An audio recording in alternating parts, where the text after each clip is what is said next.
What's up, Nets fans? What's up, Nets fans? What's up? Nothing is up because we lost again, and I'm not too happy about it. I'm not too happy about it at all because I'm sure you guys aren't happy about it. We had that game, man. We had that game won.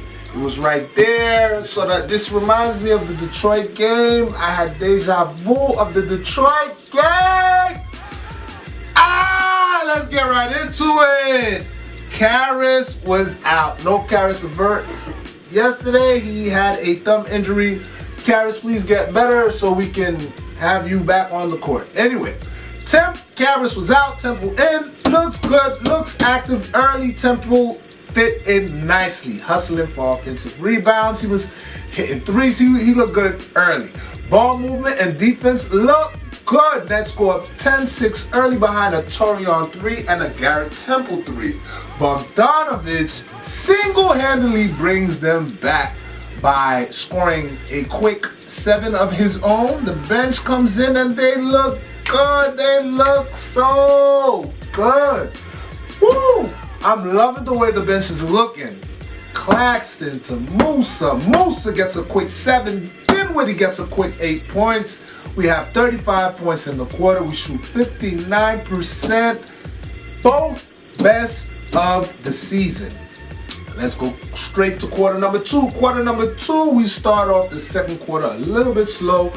First made field goal doesn't come until 8:37 mark in the second. So that means we were stagnant for almost 4 minutes without scoring. We scored a free throw or free throws, but we did not score a field goal till then, which sucks. Starters come back and they right the ship. Kyrie and Garrett Temple, they play well in the quarter. Kyrie's cooking in that quarter. He's looking good. Garrett Temple is looking good. They're scoring. All is well up until then, right? Utah, let's go straight to the third quarter. Utah opens up the quarter on a 13-0 run, and the lead gets cut to 2. Mind you, we had a 15-point lead. 15-point lead. 15-point lead. So instead of going up, we went the other way. We let them come back with a 13-0 run. Behind Donovan Mitchell. Donovan Mitchell looks amazing. He looked incredible yesterday. The array of moves that he was doing, and he was efficient. Yes, efficient. We'll be talking about some of that later. Dinwiddie and company are able to hold them off though for that quarter. We still possess the lead, and then that's when the fourth quarter comes in and we lose. We lose all type of composure. I don't know what happened. I really don't know. I really don't know what happened. I didn't see Dinwiddie in the fourth quarter or when it mattered the most. Please, Coach Kenny, talk to me. We're going to talk about you. Why wasn't Dinwiddie in the game? I don't know. The Jazz take a 5-point lead until Joe Buckets cuts it to 2 with a 3. And I continue to ask myself, why isn't Dinwiddie in the... Okay, we're trying to get back into it behind Joe, but Kyrie doesn't help. Here I am thinking, okay, Dinwiddie's not in the game. They're putting Kyrie in the game, so that means Kyrie's going to close the game. Conversely, Kyrie shoots us out of the game. What happened to our closer yesterday? Somebody please tell me. Because Kyrie, what happened, bruh? What's going on? I mean, your IQ's up there. You hit a couple here and there, but you really shot us out that game. We needed some ball movement. We needed to do the stuff that we did in the first quarter in the first place. So why you keep shooting threes when it's not going down? But Kyrie shot us out the game, and guys, I don't even really have any notes for that. Like, that's really what happened. That's literally what happened. He shot us out the game. He kept taking the ball and shooting it and shooting it and shooting it from 3. He went 2 for 12 from 3 yesterday. It wasn't dropping, Kyrie. Stop it. Find somebody else. Coach Kenny, where's Dinwiddie? My G.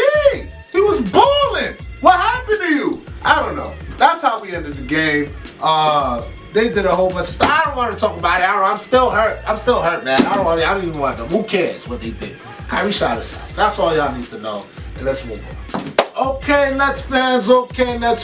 We actually did have a hooper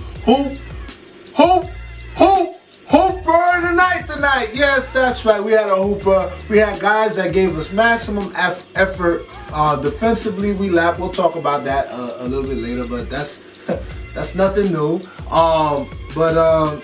Let's talk about this hooper tonight. Let's give it to my man, DJ. DeAndre Jordan was definitely the hooper tonight. He played 30 big minutes. He went 6 for 8. Sizzling caliente, and he grabbed 17 rebounds, dished 4 assists, only committed 2 fouls, had 15 points, 2 blocks, 2 steals, and he was a +9. DeAndre Jordan, this is the DeAndre that I know and that I know you are capable of being, especially while we have some guys out. DeAndre, that was inspired because Jared Allen was in foul trouble all night. He couldn't stay on the court. I believe he got fouled out. So DeAndre had to play some big minutes. He played 30 minutes. Kyrie played about 37, which is over his minute total, his usual minute total. DJ, you played great. We love those numbers. Honorable mention, Dinwiddie, my G. I would have gave him hooper tonight as well, but guess who didn't give him a chance in the fourth quarter? Coach Kenny, yeah, you. Kenny Atkinson, I gotta talk about you. We're gonna talk about you. Dinwiddie, let's talk about it. Honorable mention, 7 of 16, a little under 50%. You want to do better than that. 2 for 6, could be better. 2 for 5, 40%. 2 for 6, it's okay. 5 for 7 from free throws. Could have used some free throws, some better free throw shooting. But this is, I feel like I'm doing a waste man right now. No. Let's talk about the good stuff he did, all right? Let's talk about the good stuff. Let's talk about the 21 points, the +5, and the plus minus. DJ was a +9 if I didn't mention it. 4 assists. We need a little bit more assists. We need some defensive numbers. That's why you didn't get it. We got a honorable mention because you balled, But nah, sorry. Can't give it to you. DJ definitely got the hooper tonight. Definitely wanted to mention my man Dinwiddie, though. He did have a nice game. Now let's get to the waste man. All right, this waste man is weird, right? It's weird to say the least. Kyrie is not gonna get waste man of the night. You know why? Because he has so many hoopers of the night that this wasn't even it was a wasteful quarter. The fourth quarter was a wasteful quarter. So we're going to give Kyrie Irving's fourth quarter waste man of the night. I don't have any numbers for that. I don't know. Somebody send me the numbers. I was looking for it. I have to get this film so I can edit it and do all the great things that you guys like. So I'm sorry. I searched. Somebody with some advanced analytics, send me something for Kyrie. Okay? It's an honorable mention. You know what? We'll give it an honorable mention since I don't have the numbers. Kyrie's fourth quarter points and production. Somebody send it to me. That's our closer. He's our closer. He's been closing left and right. I'm going to leave the man alone, But the real waste man is Kenny Atkinson. Kenny Atkinson. You are the waste man of the night for not putting my G Dinwiddie in the fourth quarter when you know there's no carries. Who played that for? All right, it was Joe Harris, Temple. I know you had your starters in, but nah. Put Dinwiddie in that game. Kenny Atkinson, that was a wasteful move, and he cost this game for not having Dinwiddie in that game because Dinwiddie and Kyrie, Dinwiddie would have said, oh, forget Kyrie, forget this. I'm going to do my own thing. right? We all know how Dinwiddie gets down. It don't matter what name you got. He gonna do him, right? So, Kenny Atkinson, your coaching job for the fourth quarter, wasteful. Waste man, no one's exempt. Still love Coach Kenny, but no one's exempt. All right, waste man. All right, Nets fans, y'all know what time it is. It's time for us to get into those keys, those observations, things that made us go, and things that made us angry. Since it was a loss we took. Okay, one thing that I noticed that I alluded to already, Kyrie Irving's shooting. It has plummeted from the start of the season. He was shooting highly efficiently. He was he was shooting very efficiently. But now, I don't know. The past couple of games, even in the Phoenix game, I see that Kyrie, especially from downtown, he's taking a dip. I think he's shooting 35% from there at this point, and his field goal percentage is about 45. He's about 47 or 48 career-wise.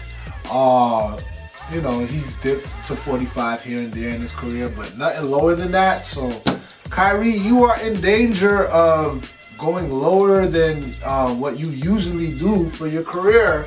You got to get it together. I don't know what we have a good team, Kyrie. So use your guys. I know you've been using your guys. I'm not saying you chucking them or anything like that. But when you see that it's not going down for you like that, Kyrie, I need you to utilize the other guys because they know how to finish games. You know what I mean? And if you put them in good positions, I feel like they'll be able to close the game. So let's look at Kyrie's overall numbers yesterday. In 37 minutes, which is higher than he usually plays. He usually plays anywhere from about 32 to 35 minutes, so 2 minutes higher, nothing crazy. Kyrie went 10 for 30. It took him 30 shots to get 27 points. And the other night, it took Devin Booker about 14 shots to get more than that. Right? Okay, that's why they won. Right? So Kyrie, come on, baby. I know you're a better shooter than that, man. I know you're a better shooter. I don't know what's going on, but we got to get you back on the roll. Yeah, those are horrendous. His free throw shooting is stellar, though. His free throw shooting, that's one of the things that he's actually kept up. Now let's take a look at another thing that I noticed, that us as a team, as a whole, guys, if you watch the show, we shoot about 37 to about 42, we'll say 44 tops, 3-pointers on a regular, but we shot horribly from 3 yesterday. We shot horribly. Let me take a look at the numbers here. Take a look at the stats. We shot 11 for 37. So we took 37 3-pointers and 11 went in to shoot a woeful 29.7, 30% from 3. Now, I want to touch on that, right? If we're not, same thing I said to Kyrie. I know we have a whole game plan, right? But Coach Kenny, I'm looking at you. This episode is about Kyrie and Coach Kenny. I'm looking at you, Coach Kenny, for this particular thing. You gotta have a plan B. You gotta have a plan B in terms of offensively. Maybe that's why you need Melo, right? Maybe that's why you need Melo. We need some mid-rangers. We need some mid-range shots. Melo could get some shots. He could close. He's not too old. Like, come on. I hear y'all trying to get Aaron Gordon and y'all trying to trade my guy, Joe Harris, for Aaron Gordon. And all right, Aaron Gordon's better. Yeah, okay, he's good. But I like what Joe does here. All right? I like what he does here. Leave Joe alone. Keep him here. We don't need Aaron Gordon. We need Melo. We'll take Melo. So what up? I'm not liking this, man. Free throws are looking good. Rebounding, we're looking good. We could get better. We had 8 blocks last night, which is good. Another key observation that I'm noticing is that we cannot put our foot, like we can't, you know, where I'm come from, I hope y'all understand it. We can't put our foot on their neck. You know what I'm saying? You know what I mean? That means when you got somebody down, you put your foot on their neck, right? So they can't get up. This is what we can't do, apparently. Every time we get up, it doesn't matter what game it was, Memphis, Detroit, the Knicks, whoever. Every time we get up, we allow the team to come back into the game somehow, some way. Why? Why? Come on, guys.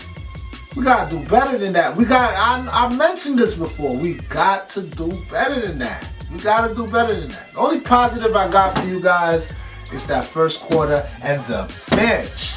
The first quarter. If we could play like that for the rest of the season, for all 4 quarters, I mean, it's kind of crazy to think you're gonna shoot 59% every quarter. Okay, 45 to 50% every quarter.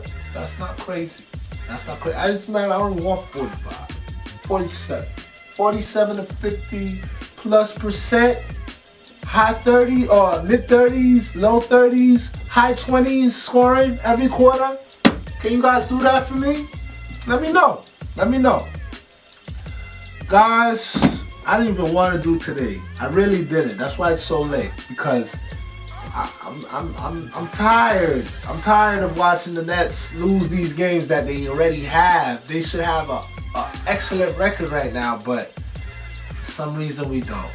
For some reason we don't. We got Kyrie Irving. We won free agency. I know we're waiting for KD, but come on, man. It shouldn't look like this. It shouldn't look like this. It really shouldn't. You know what I mean? So, guys, I'm done with this game. I'm done. Finito. I'm finished. I don't want to talk about it anymore. It's over. I'm moving on to the next game. Next game tomorrow. What date is that? 11/14. Not the time, the date. 11/14, November 14. We are still on the road. Road Warriors. It's hard to call you guys Warriors because we lost 2 now, you know. But hopefully we could get a win against who? The Denver Nuggets. Yes, we go into the Mile High City. And we are going to play those hot Denver Nuggets with Nikola Jokic, Murray, and Millsap, and the rest of those guys, the rest of those boys, right? Kyrie, what are you going to do for your boy? Me, I'm a big fan. But I call it like I see it, bro. Sorry, that's what being Brooklyn is about. We call it like we see it. Feel me? You heard? Anyway, all right. I'm sorry the energy was low today, guys, but I'm hurting. I'm hurting! Alright, it's your boy Mizzle. Don't forget to follow us at BK Netswork. It's right over there. At BK Netswork, that's us on the gram. I know a lot of you people are on Instagram. So are we. We got great content on there. Please, follow us. And look, for you YouTubers, don't forget to subscribe and like the video. Put some comments too. Alright, hopefully we get a win. I'm going to be watching that game because guess what? I love the Nets. I'm a big Nets fan. Alright? That's it for your boy Mizzle.